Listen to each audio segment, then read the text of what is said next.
Thank you. Let's bring in former Trump White House attorney May Mailman and retired U.S. Army Lieutenant Colonel Chuck DeVore. Thank you for both coming on. May, to you first. I mean, the Democrats are painting this, framing this as a readiness issue. What are your thoughts on that? Yeah, I mean, if anyone is to blame for military readiness, if we lack military readiness, then it would be the administration that canned more than 8,000 service members for not taking the vaccine. It would be the administration who didn't meet their recruiting goals for 2022 and is not going to meet them for 2023. So it is laughable to say that one senator is somehow responsible for the readiness of the military, when last I checked, the Democrats do control the Senate. They could definitely bring through any nomination that they wanted to for a promotion easily. Sure. Yeah. I mean, it would take a little bit of time, but yes, they could. So, Chuck, Carlos Del Toro, the Navy Secretary, took it even further. In fact, he took it much further. Watch.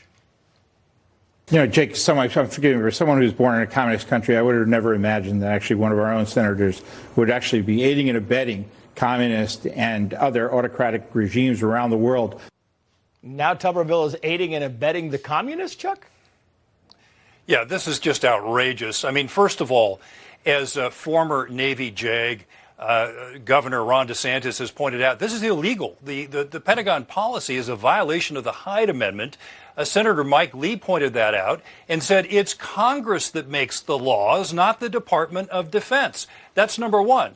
Number two, we have a lot of generals and admirals in our military these days. It takes about a little more than 4 admirals and generals today to do what admirals and generals did back in World War II. That's how many more people we have. So we have a bunch of pencil-pushing people posing as admirals and generals who do nothing to add to combat readiness. That's the problem. They've got the time to talk about climate change and radical social policies.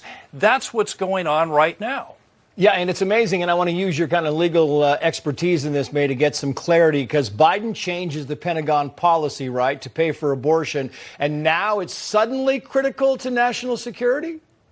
Right. They can't even give the number of service members who have sought to get an abortion under this policy. So they say that it's somehow critical for them, and yet they don't even know who's using it. This is a complete lack of respect for the compromise of the American people, where at the federal level, we do allow very permissive abortion policies in whatever state wants to pass them. But the American people said, no, we're not going to pay for abortions, at least that. And so for President Biden to come in and override that compromise is illegal. And I love how every time they frame this issue, the liberal media, you have this thing, Chuck, where Tommy Tuberville, he's not a senator. They say, you know, former football coach Tommy Tuberville, like he just walked out of the lowest of the low. It makes me laugh. Final thoughts. Well, absolutely. And I think it's very important to, again, focus on the fact that we have so many senior officers now that do not contribute to warfighting. This is a significant problem. If the Pentagon could show that anything having to do with Tuberville's blockade of promotions is affecting readiness, they would have shown it. But they can't, because all he's doing is he's preventing their promotions. They're still operating in the position that they've been shifted to. They're just not being paid more. And by the way, football coaches, some of my football coaches were really some very smart guys who I still listen to. Chuck DeVore, May Mailman, thank you both.